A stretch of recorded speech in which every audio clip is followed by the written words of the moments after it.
At a point in my life, I was down $250,000 in, being in debt. Right. Yeah, to 10 banks, 5 moneylenders, 5 friends. Welcome to the One Day at a Time podcast, where we take things one day at a time. Today in the studio, we have Mave. Hello. Hey Mave. Okay, awesome get up. I discovered you on TikTok, scrolling as usual, and then I said, hey, this guy, what's with this mask guy, So I decided to bring Mave inside the studio because I thought his content and everything that he does is quite interesting. But can you help us, put it in your own words? Mave, what do you do? Okay, as in what do I do as Mave Mason? Yeah, absolutely. Right. Initially, when I first started out, I wanted to tell the world that if you gamble, right, you should be gambling safely, not mindlessly, not recklessly. And then with all these different step-by-step strategies and all that, right, what will happen is that you are going to probably earn some money. And after when you earn the money, always give back to society. So that's what I do. But over the years, things have changed a lot. So much so that I have drifted to become more lifey, like life development and all that. So essentially, I'm still revolving around that. I still have a lot of people calling me, asking me for help regarding all these gambling, getting into debt issues. But I think I'm known in the internet as the guy wearing the mask. Yeah, you are. On your socials and on your website, you kind of I guess label yourself or brand yourself as a life development advocate, right, which is kind of like what you explained, you become a bit more lifey. So what exactly does a life development advocate do? So initially when I first started out, what I did was I tell the whole world that I'm a professional gambler. So as a gambler, right, it carries a very bad connotation. And a lot of times what I believe is that in life you cannot run away from gambling. To the little things that you do, like even you get married, have a baby, all that, you kind of like have this connotation or this droplet of gambling involved. So everything in life has got to do with gambling. So what I essentially do is to kind of like advocate and teach people how to do all these things carefully. So at the end of the day, I cannot call myself the professional life gambler. So life development advocate. I see. So how did you get into this whole, gambling thing, teaching people how to gamble per se? It's actually quite a sad story because years back, I come from a challenging family background. So what happened was I've seen this whole gambling thing going on in my family. My parents lost a lot of money in the stock market, at the jackpot room and things like that. So I wanted to become the superhero. Ergo, why I wear a mask as well, right? And then from there, I started researching, started trying out, and then lost a lot of money. And it all started there. Yeah. And then how did that develop into? So I assume you have been essentially having over the years discovered a way to find success through what you call gambling lah. How did you get from there, which is trying to figure this entire thing out, into becoming what you call a professional gambler? Right. I think in Singapore, the context of professional, right? A lot of people say that oh, you are pro, means you're good. But the word professional actually means you use the majority of your income from gambling, right, to supplement your life needs. So it's just what I do. But if you ask me whether if I'm successful in it or not, right, I would say yes, way better than the huge majority of what people are doing in terms of gambling. But is it that lucrative? The answer is no. You can never become a multi-millionaire being a gambler. Of course, you say you buy Toto, then tomorrow you become a multi-millionaire. But the chances is 1 out of 13.98 million. Yeah. So it's astronomical. People buy Toto, they buy a hope. Yep. But the truth is, maybe that hope will never come. Right. So at the end of the day, right? I think I wouldn't say I'm successful and I'm not here to sell gambling. I would say that if you put numbers into it, right? In a year, probably counting the first 10 years when I first started paying all the tuition fees and going through all the difficulties, right? I probably earn 80,000 a year. Right. And some of you, if you get a job out there, you can earn more than that. Yeah, for sure. Yeah. Yeah. So, when you say, like gambling and essentially generating income from gambling, what exactly are the activities? Because just now you did mention that, in many ways, which I agree as well, like life is a gamble, right? You give birth to a kid, it's a gamble. Even you cross the road also is a gamble, right? It's just, what is the risk level, right, of gambling? Life and your entire life is a gamble. So when you say like generate revenue, generate income through being a professional gambler, what activities does that entail? What do you mean? So essentially, like how do you generate income from gambling? Right. Yeah. Um. So So like for example, so like I clarify a little bit, because yeah, just now you mentioned things like say Toto, for example. yeah, So the odds are, like you said, is absolutely against you, right? right, The odds are basically you won't win, like you're buying a hope. right. So what are these other activities? Because I think when people think about gambling, they think about just going to the casino, right? Playing cards, mahjong, and things like that. But are these the activities that you partake in to generate revenue, Right. or I think I know what you mean. But so the thing is, when you want to gamble, that means if you want to use money to earn money, right? You have to do this thing called eliminate randomness. right? If you cannot do that, then essentially you're gambling. For example, if you go to the casino and you play blackjack and if you use the card shuffling machine, or in short CSM, when the cards are always being shuffled and then they deal it, right? The event is always random. Let's say you play the jackpot machine, there's always a random number generator, like behind, it's always spinning. Right. It's always random. Right. If you play mahjong, maybe some people can argue to say that like they can tell where the tiles are. They can read someone else's facial expression, especially also in poker. Therefore, it's not random. That one I don't know because I'm not good at that. So if you ask me what kind of games do I play, essentially it's baccarat. Of course, the people out there will think that baccarat, some of them will argue to say that it is also random. But I guess in this podcast, we're not going to go into the technicals of it, right? For sure. Yeah. So, essentially, how I generate income through gambling is by eliminating randomness. It's the same for the stock market as well. I see. So you do use multiple tools like baccarat, the stock market, and everything to essentially generate a revenue from gambling. Yeah. Right. So how long did it take you? So you mentioned that you started like quite young because of like a not so great family background. You wanted to kind of like bring in the bread line and everything, right? So how long? Not that I want to bring in the bread. I wanted to take revenge. Wow. Okay. So how long did it take you from there to here where you are consistently generating revenue through what you term as gambling? How long did I take? The first 10 years was extremely rocky because there are two main things that I had to struggle with. One is the skill, the other is the emotional part of things. If you never have $100,000 in your pocket where you can just throw for no reason, right? And all of a sudden you have it, things are very different. So I had to struggle with that, and then that causing me to go into a deeper hole and things like that. At a point in my life, I was down $250,000 in, being in debt. Right. Yeah, to 10 banks, 5 money lenders, 5 friends. I see. And eventually, there are a lot of my fans and followers, they will ask, hey, how to have self-discipline, Mave, when I walk into the casino? I cannot teach you how. I probably can give you 5 steps, but you will most likely not be able to internalize it and act on it. Because self-discipline, right, can only be actualized if you go through the pain yourself. Yeah, so imagine if I have to run away from Singapore for so many years. And then now I'm at the tables. I've hit my day's target, let's say $1,500. Do I still want to fool around and continue and get the extra 100, extra 300, extra 500 just to risk my bankroll or my capital again and possibly causing me to run away again? So I'm not going to do that. And I've gained my self-discipline through experience. Right. Yeah. So, like you mentioned that, the whole branding is like a life development advocate, but you did break it down just now to say that, this is essentially you trying to essentially help people, like teach them how to gamble properly in a manner of speaking. So how did you get from here, like what you are, to the whole teaching part, to the whole like helping people to learn how to gamble thing? I think it's never about me teaching you how to gamble. In fact, for the huge majority of what Mave Mason stands for from the beginning was never like, hey, come you sit down, I teach you how to play baccarat. Right. In fact, just up to recently, right, I have 2 main master classes. They are called Baccarat Insider and Soccer Insider, of which after running all of them, right, I had about 100 over, less than 200 students. And it's not about me teaching you, okay, this when you go to the casino, right?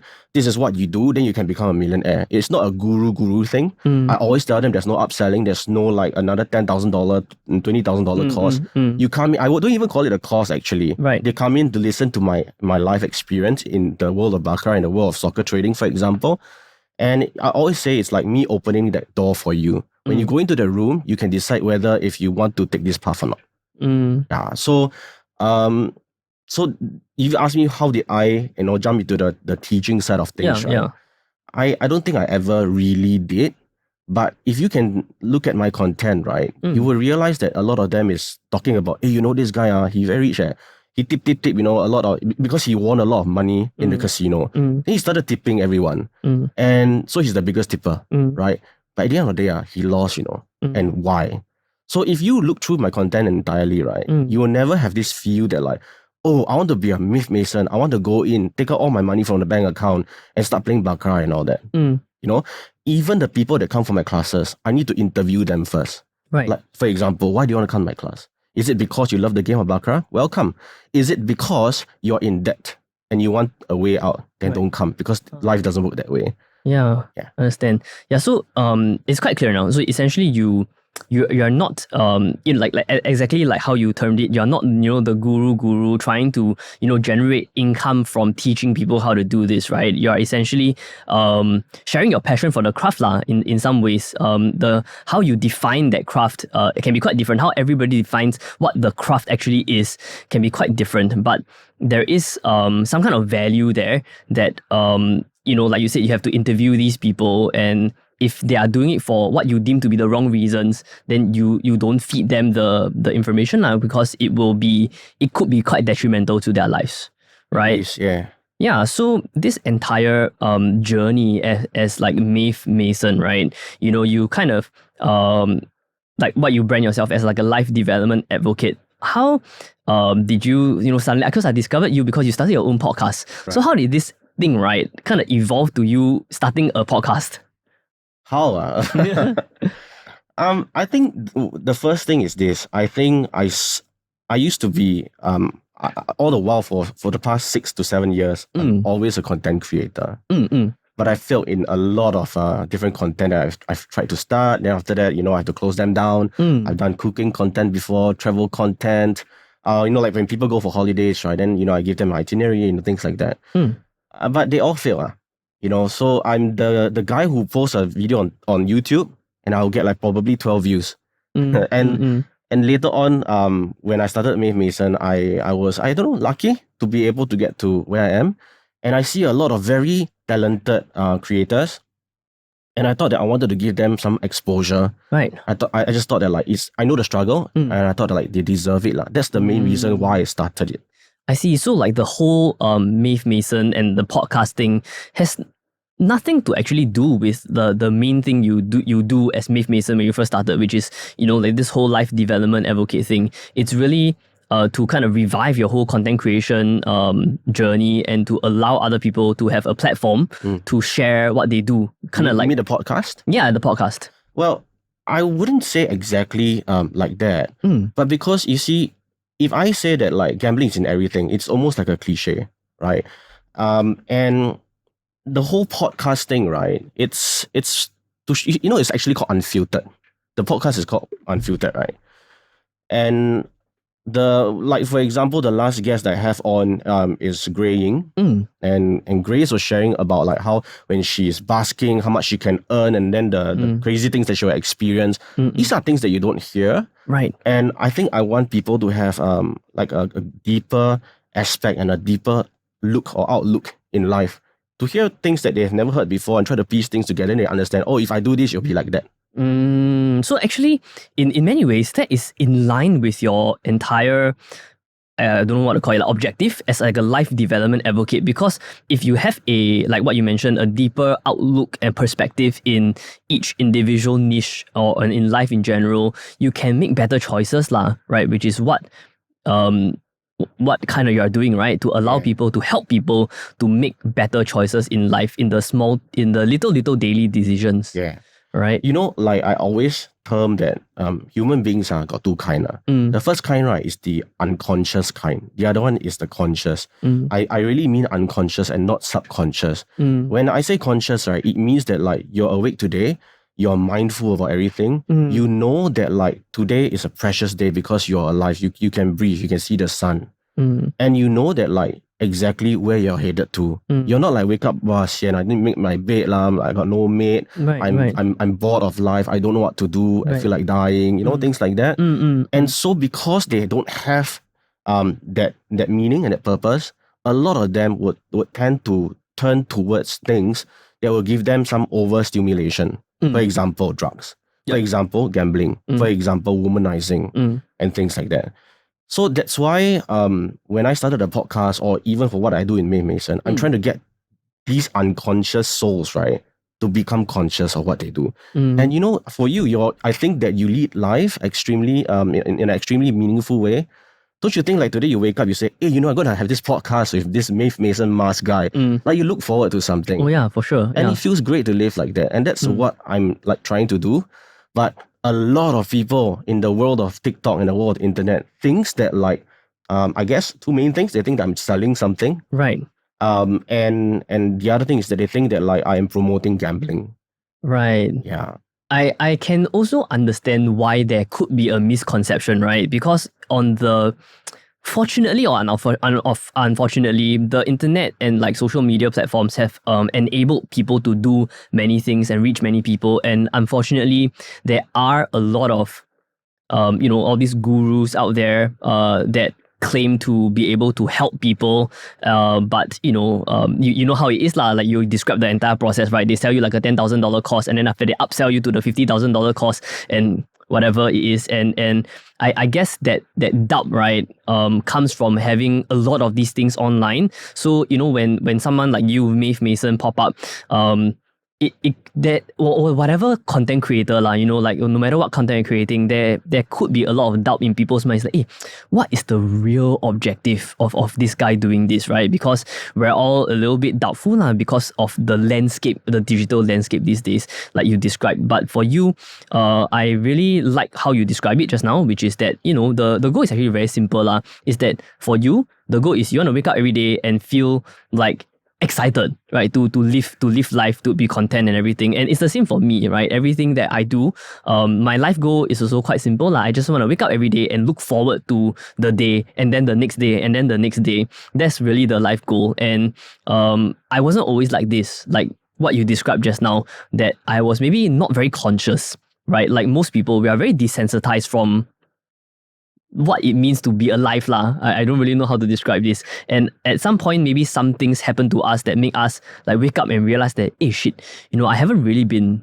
like living life. And I'm sure that you are who you are today, and that your mindset is this way because there must have been like events leading up to, you know, like you just want to be alive. You just want to live life. You don't want to get the short high from like what you say, like gambling, you know, womanizing, and all the adrenaline stuff, right? So what are the events, or what is like the turning point where you kind of like suddenly woke up and got this perspective that, hey, you know, actually you just want to be more conscious and live life? Okay. I used to play this game called Dota. Okay, yes. Do you?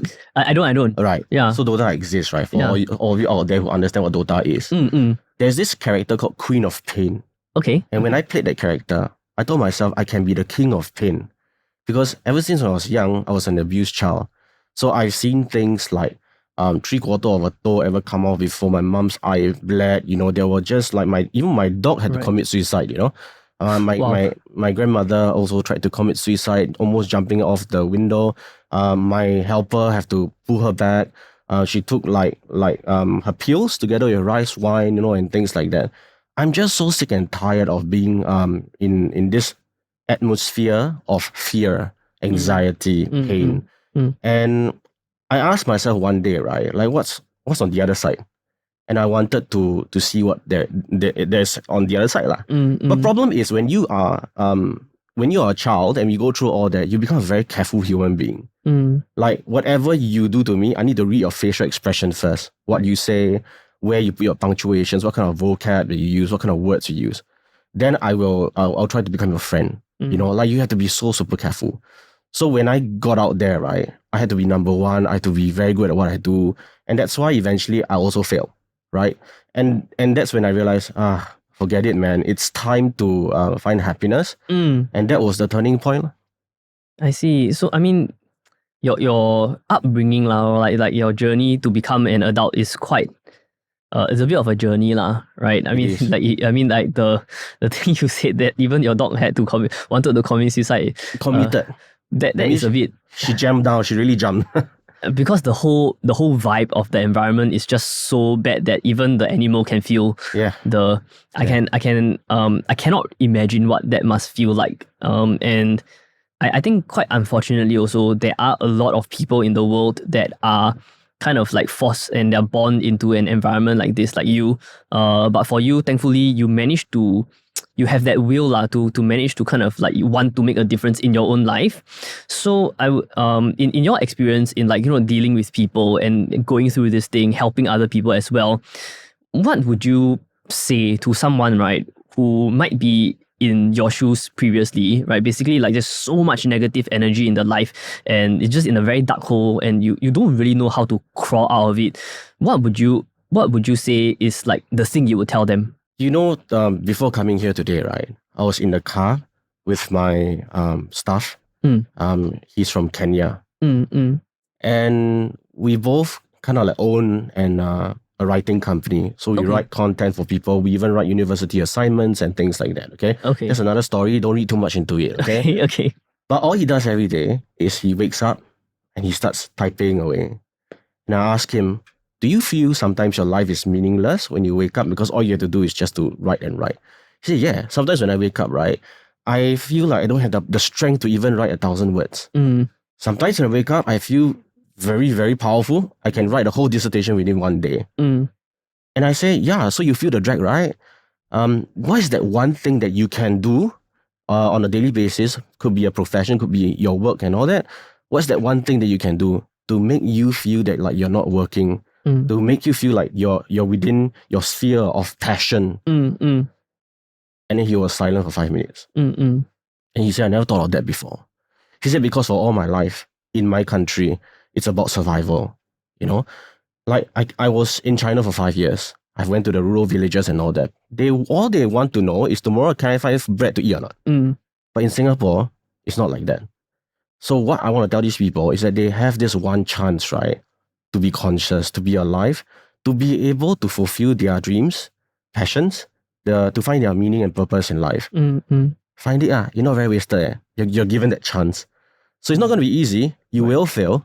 Confirm, 100%, stand plus chop everything. You sure will fail one. But I guess you're defined not by your failures, but how many times you stand up.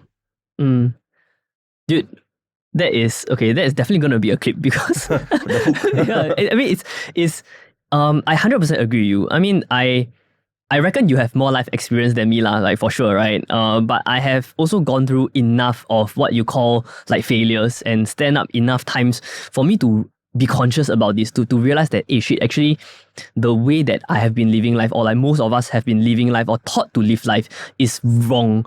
Not exactly wrong per se, but you know, like most of us, especially in Singapore, like we are above that.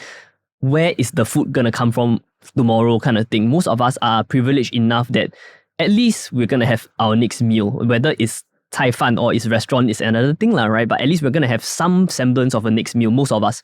So the question becomes, you know, then what's the point of living, right? Like what makes you, like what you said just now, you mentioned something about talking to your staff from Kenya, and when you ask him, you know, what is your I can't remember how you said it, but what is your yeah, like what's your passion in life? What can you do to wake up and do that thing, right? And not feel like it's a drag. Right, exactly, like that thing. Like you said, like you still feel the drag, right? You know, I think that is what most of us who weren't conscious about this, I don't even know how to term it, weren't conscious feel, which is this, I think you term it very nicely, which is the drag.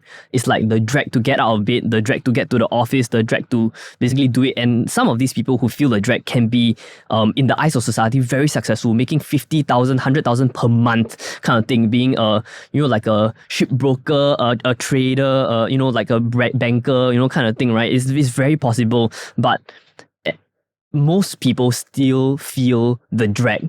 And I think most of us live our entire lives not having this turning point to realize that, hey, there is a drag, right? We are so, like, society has brought us up to be so focused on other things that is quite peripheral when we realize it, that we don't realize that, hey, like I'm unhappy because there's this drag. And then the moment we realize it, which we obviously have, and help people to realize it, is that, oh, actually there's this drag. So now the goal and the perspective in life has shifted to be like, okay, how can I not have this drag?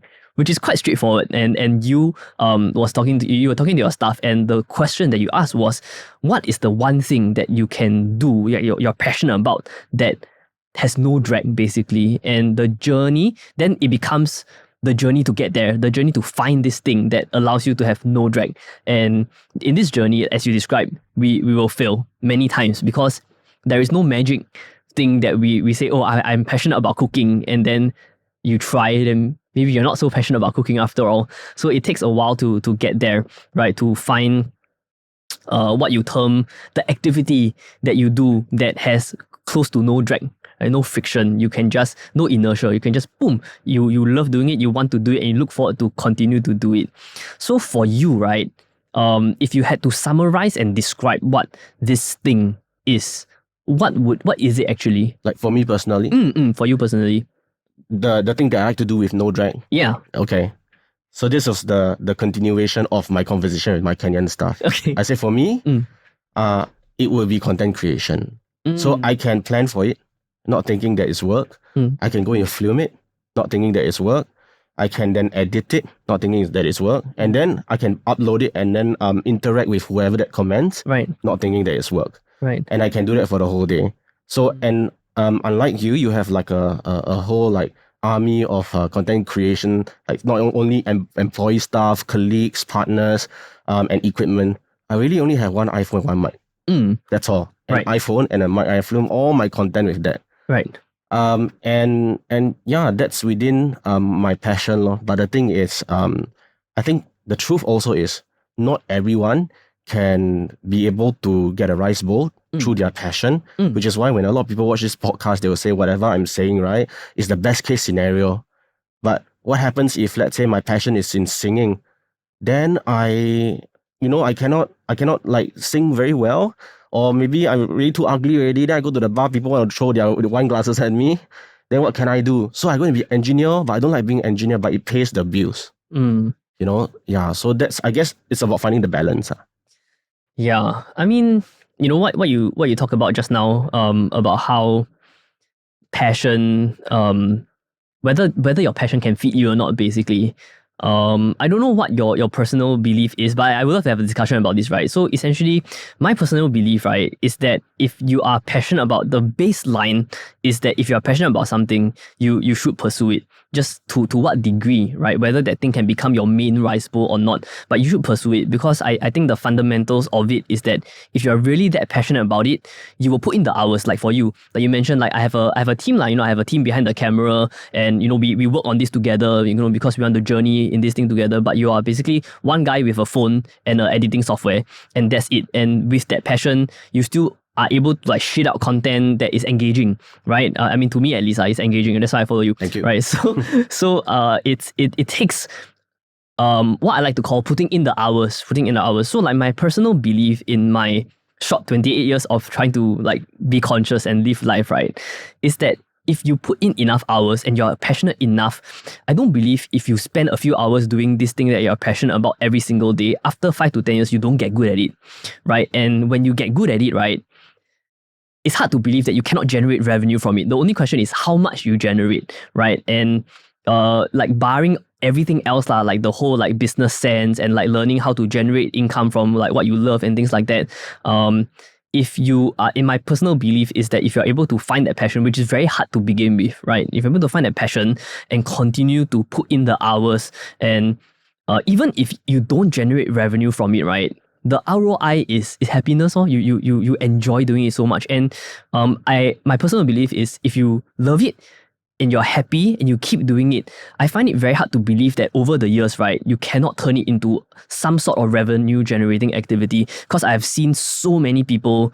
like do it and they are by no means famous, right? Even like this guest that you had on your podcast, like Grace, she was actually my student, and I am very lucky to have watched her grow from a she used to be an animator, right? And then she like teach kids art and crafts, and then she went into this whole music thing, you know, like basking and putting out like music content on TikTok, and like she is living, I wouldn't say she's like rolling in money, but everything that she does, she's passionate about. I mean, like, sorry Grace, quote me if I'm don't correct me if I'm wrong, okay? This is just my opinion lah, you know. So like, you know, everything she does, she's passionate about. She's passionate about animation, she's passionate about arts and crafts, about kids, she's passionate about music, and she's doing all of them, and it's generating her enough revenue that she can buy her BTO, she can live a decent life. You know, she's not driving a Continental car, right? And for sure, right? She's pushing around her luggage when she goes basking and everything. But I don't know if you're happy, Grace, but you look very happy to me and you look like you're enjoying life a lot, right? So I think that is like the pinnacle of life. And Grace, just one example, right? Grace did not get there after 6 months of trying, after 1 year of trying. It's like years of like finding that passion, putting in the hours and loving it so much that, you know, like at some point you just realize that, okay lah, the ROI is happiness, then can already. Then the moment you get there, right, you realize that, hey, actually, is can one, the revenue comes. I'm sure. I'm almost 99% sure. So like, do you think this is true? You know that, right? Like, I speak to 300 to 600 people every year. And when I say speak, I don't mean like I see you at the roadside, hey, can you buy chicken rice for me? That kind of speak. Right. Like this. Not even like this. They are in trouble. They call me. I have people like wanting to ready to jump off the building, you know, and all that. Right. And some of them are like in debt close to $500,000. They ask me for help, you know, they ask me for counsel. I'm not counseling them. I don't have a license to do so. I'm just their listening ear. So I would speak to them. Do you know that close to 80 to 90% of them, right, the conversation will end up to become one thing. I got no meaning in life. I got no passion. And that's why, right, I end up doing all these things. So I need to find meaning. I need to find passion. And I always tell them, yes, go and find your meaning, go and find your passion, go and live your dreams. And I realized it was a mistake to say something like that. Okay. Because when you tell someone to go and live your dream, wow, they think they will fly higher than Warren Buffett. But I should have said something like, go and meet your fullest potential in life. Today, you can just be a char kway teow cook. But so long as you're serving 200 people at Bukit Batok area, right? And that's what you are called to do, and that's your maximum potential, you should live your life happy. Right. But today, if you happen to become like a world-class poker player to win like $10-20 million and then go and open 25 old folks home, right? Good for you. That's your fullest potential. Wake up, be happy about it. And don't be like that. These people, you know, when they say that like, I want to have my I want to meet my fullest potential and dreams. You talk about Grace. So Grace is happy, right? She's all cranky and quirky and happy. And she's okay if she sings in front of a like maybe 20 crowd, a 20-person crowd. Absolutely. And maybe one day she'll be singing to 2,000 people or 20,000 people. Absolutely. Even though if she doesn't get there, as long as she's meeting her highest potential, right? She's happy. I think that's fine.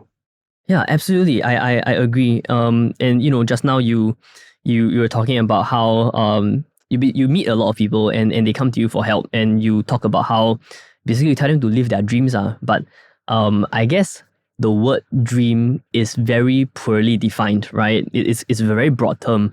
And you also mentioned that, you should basically just probably have told them that they should live out their full potential, because dreams can be dangerous, right? Dreams with no like a no handbrake. Yeah, exactly, right. It can be quite dangerous. And if we don't we're here talking about the fluffy stuff like passion and chasing your passion, but the fact of the matter is we still need to bring the bread home. We still need to pay bills, and we still need, to take care of our family, people and things like that. And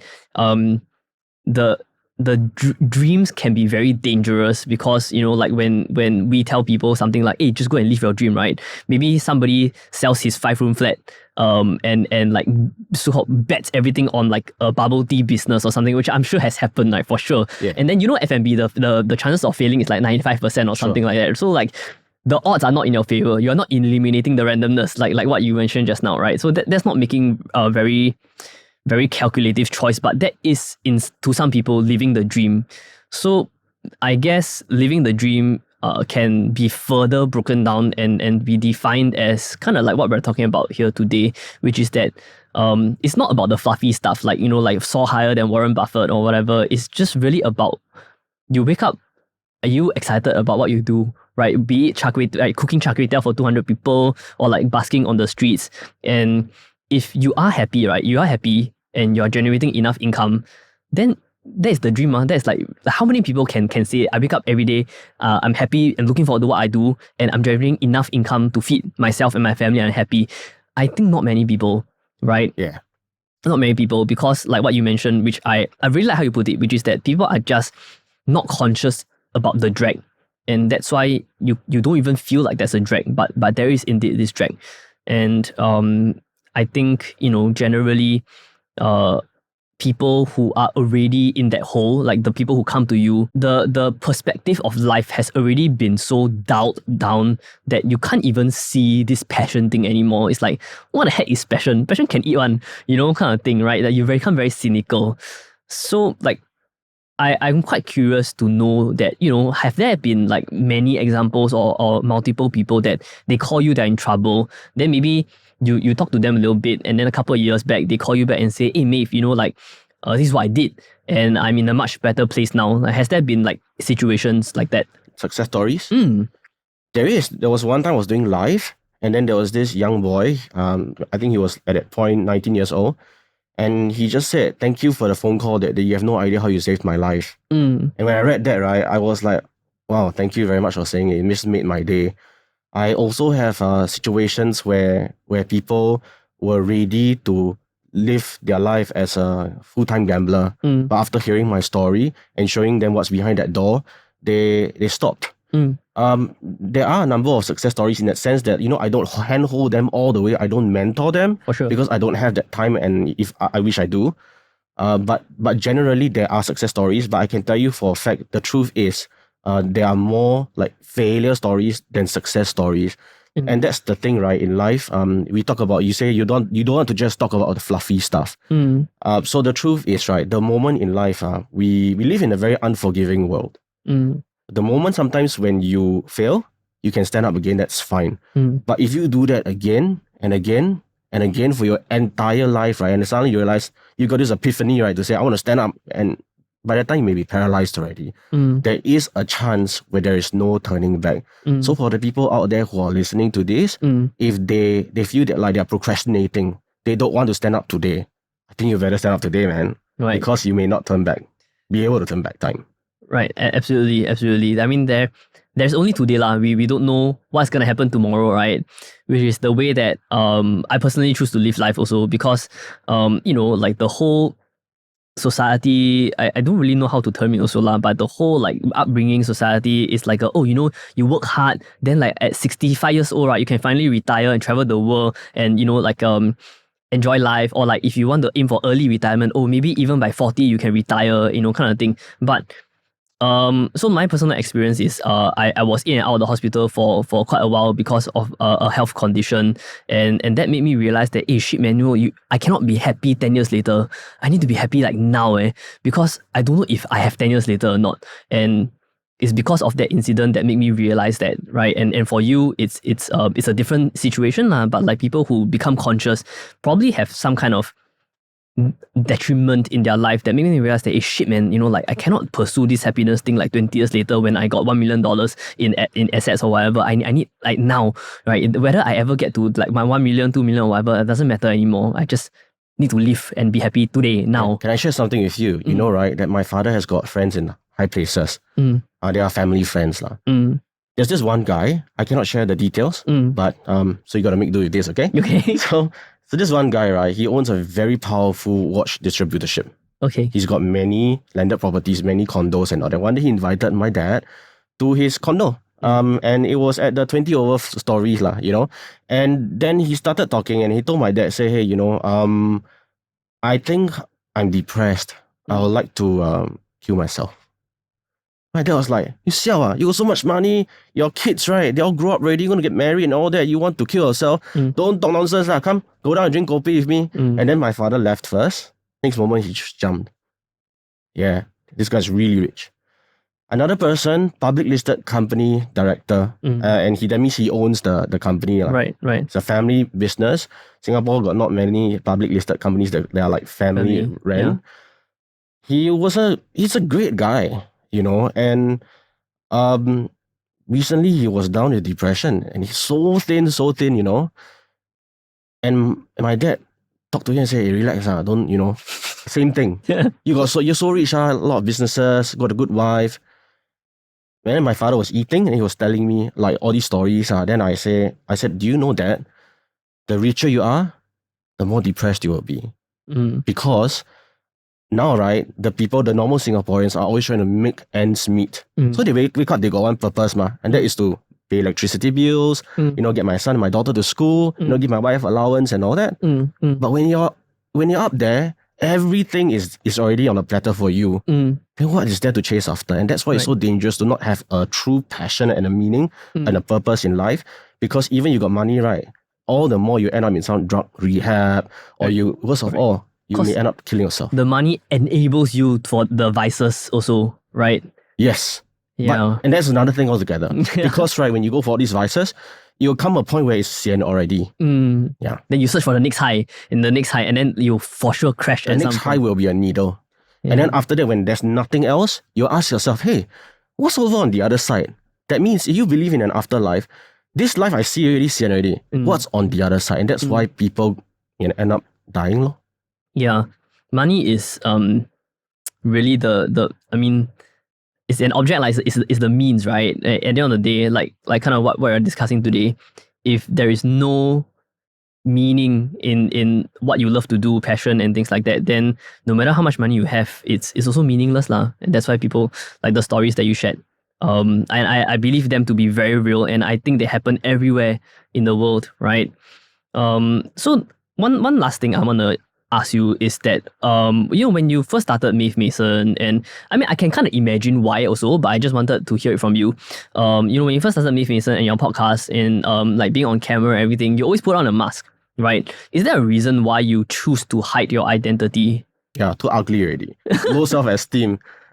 Like really? Is that the reason? No, well, you see, the thing is this. I wanted to show people the other side of life. And there are things that I wanted to share that would be super sensitive, that may put me and my family at risk. Okay, yeah, I thought so. Whatever I've shared, like today, is like the tip of the tip of the tip of the tip of the iceberg. There's so many other things that we don't know, that we don't see. When some people, or when the news agencies publish certain news, when I look at it, I go like, yeah, I know, and I know exactly what's happening. Right. So I wanted to do that. Then I realized, okay, there are only certain sensitive stuff that I can share. But more than that, at that point in time, I was actively gaming as well. So I didn't want the casino to know who I am, but they know already lah. Okay. Yeah. So that's the reason why lah. Then after one day, I say maybe I can take off my mask, right? And then when I was having this my masterclass and they want to take pictures with me, right? Then I forgot to wear my mask, ma. Then they say, hey, Mave, can you wear a mask? Then I realized, oh, this became a branding. So I just wear my mask all the way.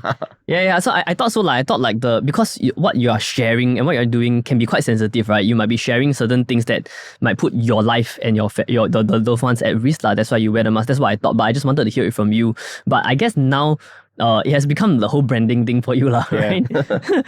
How old is this mask actually? Sorry? How old? Yeah. What do you mean? How long have you had this mask? Oh, so have you changed the mask over the years? Yeah, I mean, I do. After when this is over and I take out, right, you can see that the mask is wet one. It's actually very uncomfortable, but no choice. So, well, it's been there since day one.